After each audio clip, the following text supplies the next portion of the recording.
We both thanked the waiter and we started eating. Paminsan-minsan kami nagtatawanan doon sa mesa habang si James ay nagkukwento. Tahimik lang akong nakikinig at nakikitawa sa kanila. Hindi talaga ako komportable rito. Hindi ko maintindihan ng sarili ko. Ibinalik ko sa babaeng kausap ko kanina ang tingin ko. Pero nakaalis na pala ito. Para bang may nakabantay sa bawat kilos ko na hindi ko naman makita kung sino. I hate this feeling. Gusto ko na tuloy umalis dito. Pero sayang naman kasi itong mga in-order ko kung ganon. Matapos kong lunukin ang kinain ko ay umayos ako ng upo. Kinuha ko ang tissue sa gilid ng kubyerto sa tali-daling pinunasan ng gilid ng labi ko. I can't take this. Meron talaga eh. Iginala kong paningin ko sa buong silid. Dumadami lang ang mga tao. Sa kabilang gilid namin ay kararating lang ng isang grupo ng kababaihan. Sa kabila naman ay isang grupo ng mga taong nakasuot ng formal attire. They were both laughing while sipping the straw on their drinks. My eyes remained at them when I remembered someone in that coat. No, curse that coat. Bakit sa lahat ba naman ang pwede kong tingnan ang suot pa nila? Pero ilang saglit pa'y wala sa sariling lumipat ang mga mata ko sa katabi ng isang babae. Nahigit ko ang aking hininga ng makilalang taong yon. Nahuli ko tong nakatitig sa akin habang pinaglalaro-laruan nitong inumin sa kanyang babasaging baso. Tila ba'y isa itong video surveillance na nakatutok sa bawat galaw ko. We're now both staring at each other, and I don't even know why I'm still doing it now. Para bang nakadikit na ang paningin ko sa mga mata nito, at hindi ko na magawang mag-iwas pa. Ang sama ng tingin niya na para bang may ginawa akong isang krimen, na tila ba'y kulang na lang ay mabulok ako sa kulungan. Oo, ganun kasama. Bullshit. Why am I even thinking about that? I should be the one to do that. He's nothing but an asshole husband and father. Kaagad akong nag-iwas ng tingin rito. Naramdaman ko na naman ang pagbilis ng tibok ng puso ko. It's just that I didn't expect to see him here. And suddenly all the memories flashed inside my mind. The happiness, love and pain that he made me feel. Pero kasi, mas nananaig ang sakit na pinaramdam niya. Damn you, Lucas.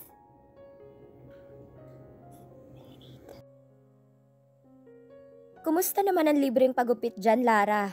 Nakangiting wika ko habang nakapirmi ang mga mata sa kamera na para bang itong kinakausap ko. Narinig ko naman ang pagsagot ni Lara sa kabilang linya. Nagsuot kong earpiece. Nako, Althea, sa nakikita nyo ngayon marami na pong mga tatay ang nakapila sa libreng pagupit natin ngayon. Nakita ko si Lara na naglalakad papalapit sa nakapilang mga lalaki habang nakasunod naman ang cameraman dito. Parang excited na sila sa gaganaping Father's Day celebration ha. Marahan akong natawa sa sinabi ni Liam na ngayon pinagitnaan namin ni Salvi. Tama ka nga, Liam. Bukas ang Father's Day kaya hindi lamang libreng pagupit ang nandito. Nagpapamigay rin tayo ng iilang mga groceries sa 3 kilong bigas sa kanila. Pahayag ni Lara. Nang tuluyan ng nakalapit ang kamera sa mga tatay ay doon na namin mas naanidag ang kislap sa kanilang mga mata. Ang lalaki ng mga ngiti nito sa mga labi at hindi nila alintana ang haba ng pila. Tay, ang gwapo-gwapo nyo na po. Ano pong masasabi nyo sa bagong look nyo po ngayon? Nakangiting itinapat ni Lara ang hawak nitong microphone malapit sa bibig ng katabi nitong lalaki. Nakakahawa ang ngiti nito. Kulang nga lamang ang mga ngipin nito. Ngunit hindi yun hadlang upang ipakita niya ang saya sa kanyang muka. Itinaas nito ang kanyang dalang-dalawang supot na may lamang bigas at mga groceries. Ang saya-saya ko po. Maraming salamat. Nakangiting wika ni tatay. Nakikita ko ang tatay ko sa kanila. Marunong silang makontento sa kahit maliit na bagay. May libreng gamutan din ba dyan para sa mga tatay, Lara? Tanong ni Salvi. Saglit na inayos ni Lara ang kanyang earpiece. Bago tuluyang sinagot ang tanong ni Salvi. Ah yes, Salv. May libreng bunot ngipin rin dito. Pwede ring magpa-check ng blood pressure ang mga tatay natin at magpapakonsulta. She answered. Wow, dumadami na nga sila dyan. Manghang komento ni Liam. Indeed, they're happy. I can also see some of them are laughing while talking to the doctor who checked their blood pressure. Lara, babalikan ka namin mamaya para mangumusta. Sambit ko. Sumang-ayon naman si Lara kaya nagpaalam na muna ito sandali. Isang sikat na batang artistang kinikilala natin noon. Pamilyado na nga ba? Saad ni Liam. Taxi driver. Ginantimpalaan ng isang dayuhan bilang kapalit sa taglay nitong kabutihan. Salvi added. Lahat ng yan sa pagbabalik namin. I continued. Pagkatapos nun ay saglit na naman naming pahinga. Nire-review naming 3 saglit ang nakasulat sa aming mga papel. Iba talaga kapag pinagsama ang 3 to. Nagtitrending sa Twitter eh. Kumunot lamang ang noo ko sa narinig. Inabot ko ang coffee mug na nasa gilid ko lamang at humigop ng kape. Hala, na naman? Rinig kong tawa ng studio engineer dito na si Cedric. Oo, check nyo mamaya. Hindi naman balita ang pinapanood nila. Mukhang love team ang inaabangan eh. One of our weather forecaster Marco joke. Bakit ako nadamay? I heard Salvi. You all are good looking. No wonder most of the people suggested you to proceed in showbiz industry. Paloma, our producer, replied. Showbiz? I laughed. Hindi nga ako marunong magalit, umakting pa kaya? Saka maiba nga, ginagawa lang yata nila akong third wheel dito eh. I have my hobby, no? Said Salv. Narinig ata yun ni Liam kaya nakita ko tong nag-angat ng paningin. Hindi talaga halatang 35 na itong si Liam. Kaya nga nakakagulat ring malaman kung wala pa talaga itong asawa o di kaya girlfriend man lang. Anong third wheel? Love triangle kayo ano?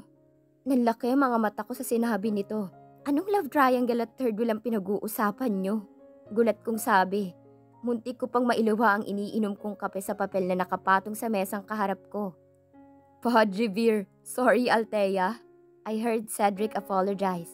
I just smiled and calmly put back my coffee mug. Muntik na. Ano bang meron sa amin na talagang pinag-uusapan nilang mga yan kapag magkasama kaming 3? Wala kaming kaalam-alam sa mga pinagsasabi nila. Saka isang beses kong binisita ang Twitter account ko. Totoo ngang trending ang combined name naming 3 bilang hashtag. Like, what the heck? Anong meron sa amin? Hindi ko nalang pinansin ang mga ito hanggang sa natapos ng commercial break at nagbalik na ang programa. Natapos kami roon ng 9:00. Kasama ko sina Liam at Salvi na naglakad pabalik sa newsroom. Ipa-finalize ang kwentong trabaho ko pagkatapos ay isasend ko na lang for approval. Tapos, maaga akong makakauwi ngayon. At saktong day off ko bukas kaya dederecho na lamang ako sa probinsya. Nang makapasok na kami sa opisina ay nagsipunta na kami sa mga mesa namin. Dumiretso muna ako saglit sa tabing espresso machine upang kumuha ng kaping iinumin ko. Parang noon lang ay ayaw ko ng kape. Ngunit ngayon na may trabaho na ako ay nakahiligan ko ng pag-inom nito. It's not that bad after all. Hindi naman talaga ako gumagawa ng live shots. Simula kasi noong naging TV anchor ako, ay sa studio lang ako parati. Samantalang noon ay halos lahat ng press conference na nagaganap rito ay napuntahan ko. Nagkakasugat na nga ako at nagkakapasa dahil sa pagkatulak. Kumukuha nga ako ng videos o di kaya nagbo-voice record ako para sa dokumentasyon lang naman. At para kung sakaling may nakaligtaan akong naisulat ay ire-review ko lang ang video. Kumuha ako ng isang piraso ng wet tissue sa gilid ng computer at ginamit ito upang punasan ang kamay ko. Pagkatapos ay tinapon ko na ito sa basurahang nasa gilid ko at inabot ko ang tasa ng kape ko. 2 beses akong humigop doon bago ito ibinalik sa mesa. At isinandal ang sarili sa upuan habang hinihintay ang pagbukas ng computer. Geez, I can't wait to see my children. I badly want to hug them so tight. I miss them so much. Napabuntong hininga ako. Maya-maya pa'y tuluyan na nagbukas ang computer kaya nagsimula na ako. I reviewed my story and made sure that every words and spellings are correct. Pagkatapos ay sinend ko na. Hihintayin ko na lamang ang approval and done. Saktong 11:00 nang matapos ako sa ginagawa ko. Tumihaya ako ng pagkaupo habang ang parehong mga siko ko ay nasa tukuran ng inuupuan ko. My head hurts. Kakatuto ko na siguro to sa monitor. Nagsusulat, nagtitipa tapos haharap sa computer monitor ng matagal. Sa loob ng 5 taon na yun lang ang ginagawa ko. 3/6 akong nakatutok sa computer monitor. 3 oras sa 6 na araw. Mabuti na nga lang talaga at may isang day off ako tuwing linggo. Kailangan ko na sigurong bumili ng salamin para sa anti-radiation. Ganoon lang ang nangyari. I worked for my stories and went home to prepare for tomorrow. Yes, I also work as a reporter during Saturday. But unlike my typical Saturday, I was called to cover the news in a location that isn't that away from here. 15 minutos lang ang biyahe at nakarating na kami. Bumalik kaagad ako for debriefing and went back to newsroom to prepare for the coverage again. Supposed to be makakauwi na talaga ako kaninang 12:00 pa. Now it's already 2 p.m. Nagpaalam na ako sa mga kasamahan ko roon at lumabas na. Bumaba na ako sa gusali. at maluwag na paghinga na sumalubong sa paglabas kong malakas na hangin. I'm so sick of being inside. I mean, masakit na ang ulo ko sa aircon, sabayan pa ng sobrang tutok sa computer. Nakangiting inayos ko ang nakasabit na gift tote bag sa kanang balikat ko.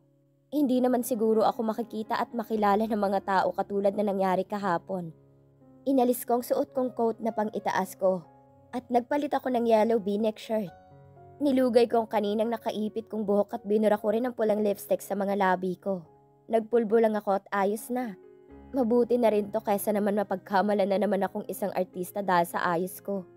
Kung meron lang sana akong sasakyan, bahala na. Malaki na naman talagang naipon ko.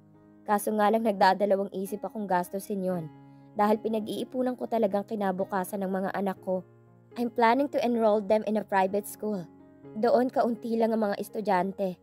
The teachers could pay more attention to their pupils more than public school does. Pero kung may sobra man sa ipon ko, ay bibili ako ng sarili kong sasakyan. Alam ko naman kasing kakailanganin ng mga kapatid kong kotse, lalo na ngayon, at pareho na nagtatrabaho sina Rapiel at Maris. Iwinaksi ko ang mga isiping yun at nagsimula ng maglakad upang mag-abang ng taxi patungo sa sakayan ng bus. Pauwi sa probinsya. Kasalukuyan ako naglalakad ng muntik na akong matapilok sa suot kong heels dahil sa biglang pagbukas ng pintuan ng isang itim na kotse na nakaparada malapit sa kalsada. Nagsalubong ang magkabilang kilay ko at bahagyang umatras nang makita ang paglabas ng kanang paa. Maya-maya pa'y tumaas ang paningin ko sa formal nitong suot. Pagkatapos ay tumingala ako para makita ang mukha nito. Akmang pagsasabihan ko na ito, ngunit nilunok ko rin ang sariling mga salita ng tuluyan ko nang makilala ang taong yon. Wala sa sariling nahigit kong sariling hininga. Sumalubong sa akin na nakakapang-akit nitong mga mata, na nooy kinahihiligan kong titigan. Kasabay noon ay ang paninigas ng kanyang bagang, habang maingat nitong ipinasok ang kanyang parehong kamay sa bulsa ng suot niyang slacks. I was taken aback. Damn! What happened yesterday was enough. Bakit nandito na naman to? Don't tell me that fucking coincidence is trying to annoy me. Althea, calm down. Don't you dare act like a stupid immature. Show him how the new Althea behaved in front of her jerk ex-husband. Ilang segundo ko tong tinitigan sa mga mata. Nang mapansin kong tila wala itong plano magsalita ay nag-iwas na ako ng tingin. Nagsimula na akong maglakad at akmang lalampasan na ito. Nang bigla kong maramdaman ang mainit nitong kamay sa siko ko. Napasinghap ako ng walang kahirap-hirap nitong hinila ko pabalik sa pwesto ko kanina. Gulat akong napatingin sa kamay nitong nasa siko ko. At nang matauhan ay mabilis ko yung inalis. Fuck, how dare him touch me? Don't fucking touch me! Hindi ko na napigilan ang bibig ko at talagang naisigaw ko pa. How can I control myself? Hindi ko alam kung paano at talagang binalot na ng galit ng buong kaluluwa ko. Inaasahan kong pagkagulat nito ngunit talagang ako pang nagulat dahil gumisi lamang ito sa akin. Pairap nitong iniwas ang kanyang mga mata sa akin. Pagkatapos ay ipinasok ang kamay pabalik sa bulsa nito. Just wow! Coming from the famous TV anchor? He sarcastically commented. Sounds so disappointing hearing that kind of words from a woman who vowed herself to serve the country with her everyday news. Dagdag nito na mas lalo kong ikinagalit. Ikinuyom ko ang mga kamao ko. Ang kapal niyang mang-insulto. Wait, did he just say wow? Damn him! He might have forgotten how he broke his fucking vow to me. Bakit ko pa ba pinag-iisip ang mga yan? I don't care about him. I don't care about his fucking insults. Hindi na ako nagsalita pa at mas minabuting tumalikod na lamang. At akmang aalis na nang hablutin na naman nito ang braso ko. Ano ba? Tila ba'y nandidiri ako, talagang iniwasiwas ko pang braso ko na hinawakan nito. Indeed, he is disgusting. Fine, I'll go straight to the point. I want to see my son. That words made my body stiffen. Wait, what? He wants to meet his son? Is he kidding me? Ano? Hindi makapaniwala na tanong ko rito. Malamig itong nakatitig sa akin. Para bang nag-uutos sa mga mata nito na sumang-ayon ako sa sinabi niya. Pero hindi. I won't let him. That easy? No. Alam kong hindi ka bingi. Of course I am. I clearly heard everything. Now answer me. He cut my words. Umiling lamang ako rito. No. I yelled. How could you? You even introduced my son to the world. You even told him that you're proud being a single mom? What the fuck? Ni hindi mo nga ipinakilala sa akin. Kahit palayaw man lang ng anak ko? He blurted. Yan ba ang kinapuputok ng butsi niya? Anong problema kung ipakilala kong anak ko? Iyon ang araw na kinuha ng isang kumpanyang anak ko para maging commercial model sa kanilang produkto. A show invited me to be their guest and they also wanted me to bring my son. So I did. And what's with a single mom? Bakit galit na galit siya na para bang akong nang iwan? Of course, mag-isa kong binuhay ang mga anak ko without the help of their useless father. Ang kapal naman ng mukha mong magalit. Bakit? Ako bang nang iwan? Ako bang tumalikod sa sariling responsibilidad? Mapanamang wika ako dito. Hindi ko na alintana ang mga taong nakapaligid sa amin. Nasa harap ako ng gusaling pinagtatrabahuhan ko at posibleng masira ang imahe ko dahil lang sa lalaking to. Umiling ito sa sinabi ko. Hindi ako tumalikod. I told you. Kaya kong buhayin ang anak ko. Kaya? Hindi ka ba nandidire? Mahirap lang ang ina ng anak mo. I don't fucking care about you, woman. What I want is my son. Madiin itong ipinagdikit ang kanyang mga ngipin. Bakit parang apektado pa rin ako sa mga sinasabi nito? Bakit parang kumikirot pa rin ang ilang parte ng puso ko? Kahit na matagal na ito natakpan ng bato gawa ng galit ko sa kanya. Pero sa kabila ng mga nararamdaman ko, humahanga ako sa sarili dahil nagawa ko pa rin titigan ito sa mga mata, gamit ang nakamamatay kong mga titig. Never will I let you see my son. Remember that. Napatigil naman ito sa sinabi ko. Ginamit kong pagkakataong yun upang makaalis sa palayo rito. Patakbo ko naglakad papalapit sa kalsada nang makakita ko ng taxi. Pinara ko kaagad dito at sumakay. Mabuti na lang at hindi ako nito sinundan.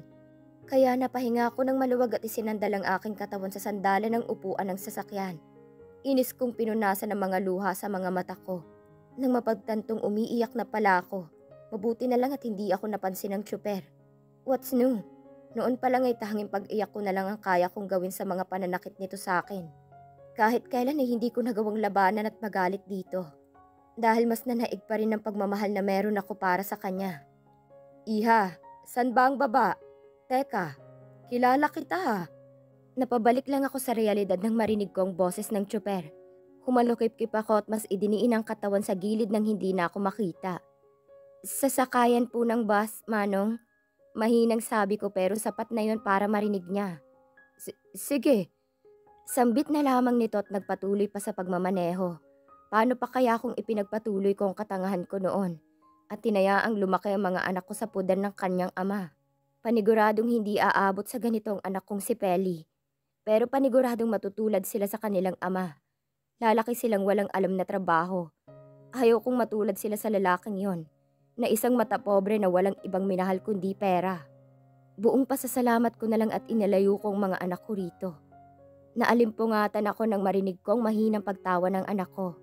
Paminsan-minsan rin itong sinusundot ang kanang pisngi ko na mas lalong nagpagising sa inaantok kong diwa. Wala namang ibang gagawa ng mga bagay na yon kundi ang makulit kong mga anak.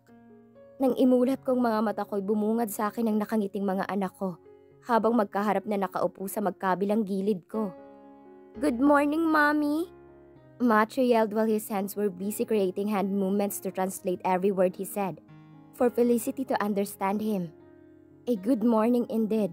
Kung sila lang naman ang bubungad sa akin sa tuwing pagising ko, wala nang mas gaganda pa sa umaga ko. Good morning, babies, I replied. Katulad ng ginawa ni Matt, ikinilos ko rin ang mga kamay ko para maintindihan ng anak kong babae. Nasanay na ako sa gawaing ito. Pati sina tatay at mga kapatid ko. Si nanay ay masyado pang nahihirapan sa pagsasaulo. Kaya kung ano nang kaya niya ay iyon ang kanyang gagawin. Mabuti na lang at palagi nitong kasama si Matt kung sakaling hindi niya maintindihan ang ibig ipahiwatig ng anak ko. Sabay itong lumapit sa akin at dinampian ng sunod-sunod na mga halik ang aking magkabilang pisngi. Dahilan upang matawa ako. Ang kukulit ng mga anak ko. They never fail to make me smile. Kahit na sobrang stress ko na sa trabaho ay talagang nawawala ang mga yon. Kapag nakikita ko ang mga anak ko, they are the source of my strength. Maya-maya pa ay kumalas na sila sa pagkakayakap sa akin at bumalik na sa pwesto nila kanina. Inangat ko ang sarili ko at umupo. Their hands were both holding my legs. My babies are so adorable. Mommy, who is Lucas? Nagulat ako sa sinabi ng anak ko. Dahan-dahan naglaho ang mga ngiti sa labi ko habang nakatingin sa naguguluhan nitong muka. Tila ba'y tinakasan ako ng sariling dugo sa katawan kaya nanlalamig ako. Why, baby? I cannot help but the slaughter. Where did he get that name?